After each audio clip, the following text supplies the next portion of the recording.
Okay, I like to show you from time to time things in Dungeons and Dragons, and especially the game that I play, Neverwinter, where it shows you some of these ancient folklore and things that are drawn in, and there can be sacred geometry shown and all types of things, but it's all based on folklore, and indeed the premise of Dungeons and Dragons is all the folklore that is based around that, and that actually has some reality based around it. This is me, and then I've got a special mask on, so I have these glowing eyes that looks like a lantern catching your eyes in the dark. But my companion here is Zuna, and she's actually, if you ever watch the first video where it shows you the starting of Neverwinter and the beginning that everybody gets to see whenever you go into it, she's the thief that's out there fighting and going through stealth and attacking and stuff, and then her getting hurt's what makes everybody start coming out and going on from there. But one of the better companions in the game, and it kind of, with this situation, harkens to a female fighter that's in these things, and of course, female fighters harken to um, the Valkyries, which is what these people end up being, but also when they came from before, where they were the Amazons. And so it has a lot to do with that. Let me zoom this out here a little bit and go to my companions and chose a different one that is a cold iron warrior. So that was her, and this is him, and he's fully decked out. And you can see the size of this guy. Even to me, I'm almost 6 foot player here, and that's a huge guy. You would start calling these people giants, and especially if there was a few that were bigger than that in the group, they're all giants. So there's that aspect of it too. We just defeated this thing. It only took us less than 40 minutes. It was about 38 minutes. It's pretty good. Show you things in Dungeons and Dragons where they show you correlatives.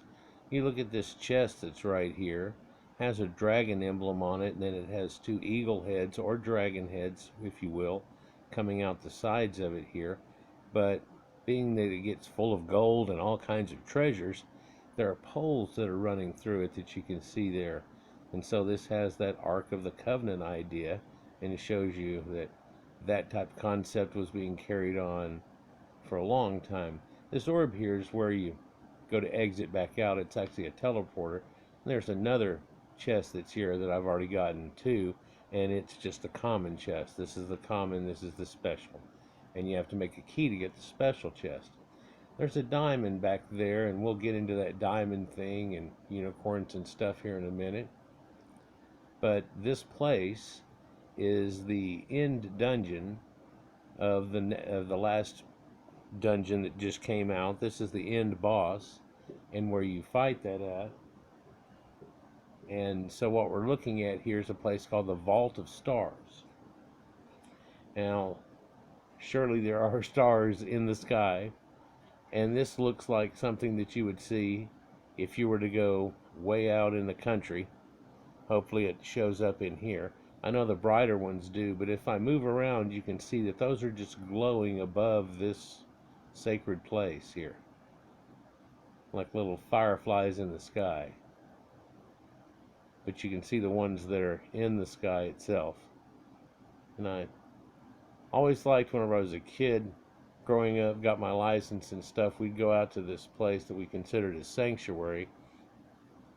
It was a lake that was way far out, and there was really no lights there. In fact, you could actually see the city we came from way back, and there would just be this glow in the sky, especially if there were clouds in the sky. But if there were no clouds in the sky, quite often it was that way here in Northeast Texas, you would be able to see the stars, and not just the few ones that made up the constellations if you had a lot of brightness around, but if you get out like that, you can see all kinds of stars and the millions of stars of it.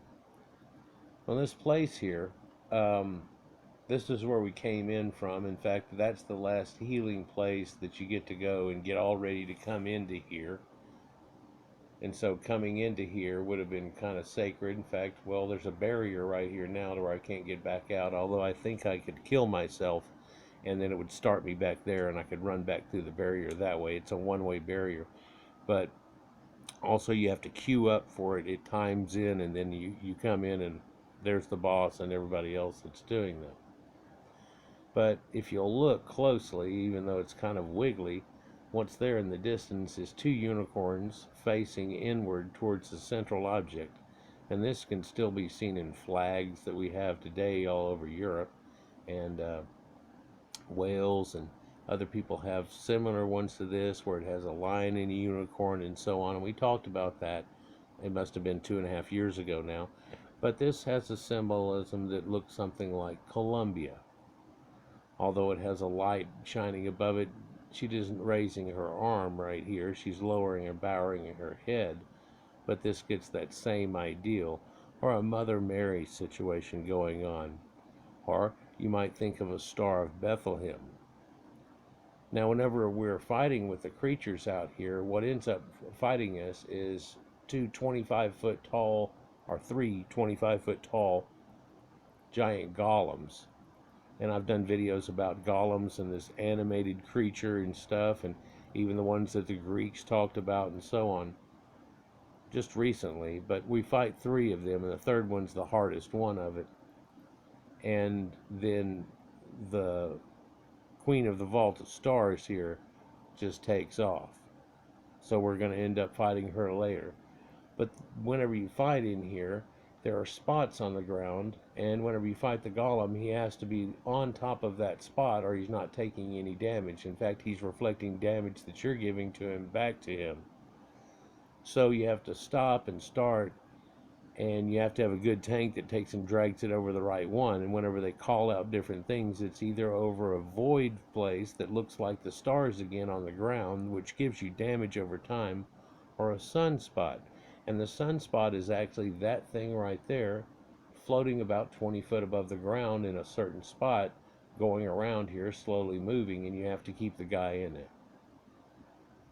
Not to go too much in depth, but that's kind of the mode that goes through it. And you go through those three and then about to fight the big Queen of Heaven thing up here. So if you'll look down on this, this really has a sacred geometry type thing. In fact, it's a diamond shape. Or if you will, it's a pyramid with the top cut off, which I'm standing in the eye of the pyramid here.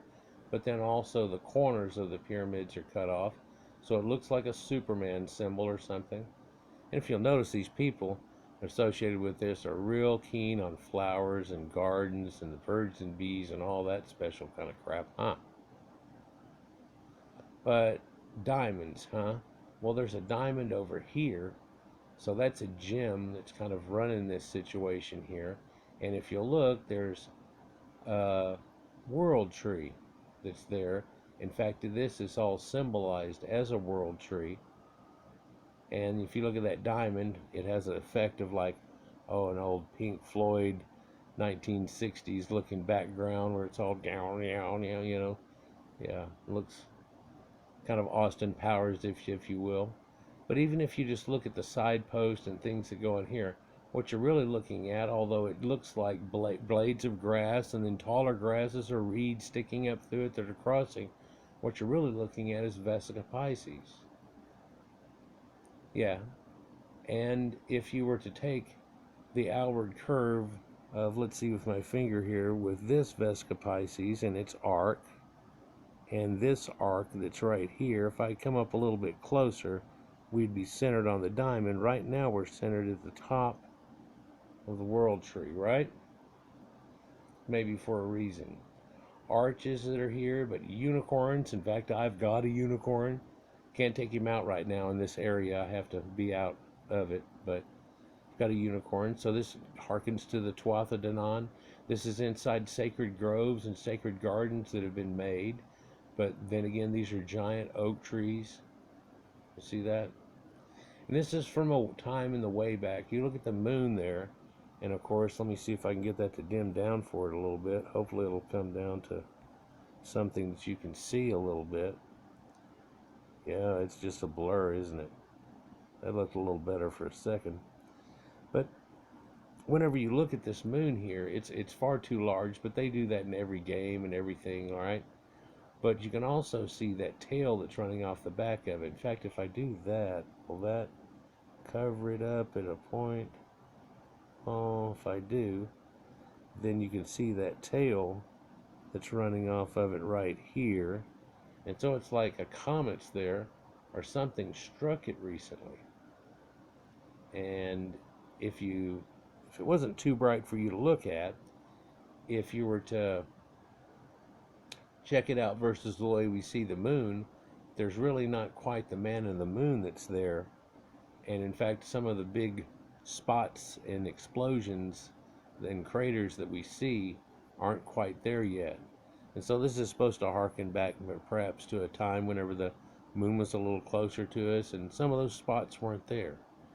And, even though this is a fantasy world, it's based on a similar, extremely similar world in just a long time ago in a land far, far away situation. In fact, that's the whole premise to this idea. Sharandar is the traverse of the Elves. So it's whenever Proto-Indo-Europeans and people from ancient Anatolia, 2 different times, had come into the Celtic lands, if you will, and Western Europe, and formed what are there today. And we had the later Anglo-Saxons and stuff. I've talked about this in quite a few videos, but I just thought I'd do this because there's just one of the things that shows the symbology. In this, too, they have a maze that goes through trees, and it really looks like something like, I don't know, people that have watched Harry Potter would say that it's like from the Deathly Hallows thing whenever they have to go through those mazes. And we have a maze situation like that and have to fight a bunch of bosses and then end up in circles like this where we fight groups. Plants come out like Feed Me Seymour. There's an original boss called a gardener. There's a secondary boss that's an elf that uses frost and freezing patterns. And so now we have a northern elf situation, and that harkens to other things. So you can see that veil kind of makes those stars just twinkle and move in the sky. In fact, if you get the artifact from here, it's called Twinkle of Stars, and the neck piece is a shard of a star. In fact, this is what this is supposed to be, is stars all floating around here that we're checking out. In fact, if you were to look in the Bible, they actually describe the star as something that you might be able to step on. Yeah, like this size. This is the way they're describing them. And they're so bright, though. And they're way up in the sky. So that ends up making the fact that you see them and stuff. Yeah, it was a dome over us. There was a vault of stars. And that's what the name of this dungeon is, the Vault of Stars. So there should be a vault of stars above this, of course. And a lot of it's a nighttime fight. Starts off during the day, but turns into the night through your fight. In fact, darkness is upon you, and you don't want to let darkness get upon you. So these ancient Celtic people, well, again, in the Bible, a star is something that you could step upon. Like I'm stepping on this one. But, pardon me. So, I just think that's pretty neat. If it shows up pretty good in here, I think it is. But, so, this is the traverse, and they used to have Sharandar, and they had to move, and they were going through the forest, and all this crap was happening, and they ran into brownies and powries, which are effectively the brownies, and these people that had tree houses and things going on. And I showed this in a video not too long ago because I was lamenting the fact they were taking it out of the game. But these red caps, well, they still have them in here, but they've been redone and a little bit tougher, but they're still, quite short in comparison, much shorter than I am to him, and in that same guise. But that's the way the folklore ended up showing up and the way that they took it in, right? But they've got giants in here that you fight, and ogres and things along that nature. Right now we're in the first area, and we ended up getting the dungeon open. But we're still in the first area, and that's all ancient ruins, and they've been settled by ogres and other people, and we've got to go and screw that all up. And there's heroic adventures that we have to go on, and people have to do in groups and call out and get together and fight it and so on like that. But then there's also a part two that's coming and a part three, and from what I hear, there's supposed to be another trial event that has to do with this, and that's the reason she ran off now, is that we're going to end up fighting her at the end of this. So, pretty neat effect. But you can see that wildflower garden there, and the way this is cut out, and you can't touch the water, but I believe that at one time they might have thought about making that like acid water or something, or if you touch the water things happen, or skeletons come up out of the water, who knows what. But it's tough enough kind of as it is, I guess, but it isn't quite as tough as Zariel or even Tom that we've done recently in the other ones. So Star of Bethlehem look and everything, that's pretty neat, huh? And I just thought I'd share with you a lot of the things that make connectives. I know I'm leaving out about 10 things too that go along with this, but you can see this connective with sacred geometry and stuff. And just in games, whenever they want to do the layouts and stuff like that, that's the way it would come. There's bricks made just like those ancient bricks, but then there's that megalithic stonework. Oh yeah, and all these people here are druids. Although that one is an elf, you can tell because it's pulled back past the ears. But there are these druids and these sacred priests and monks, if you will, that are all around here. Yeah, different ones. Yeah, pretty neat. Anyhow, I just thought I'd share that with you. Like, share, subscribe, and enjoy. And we'll get on to something else. Peace.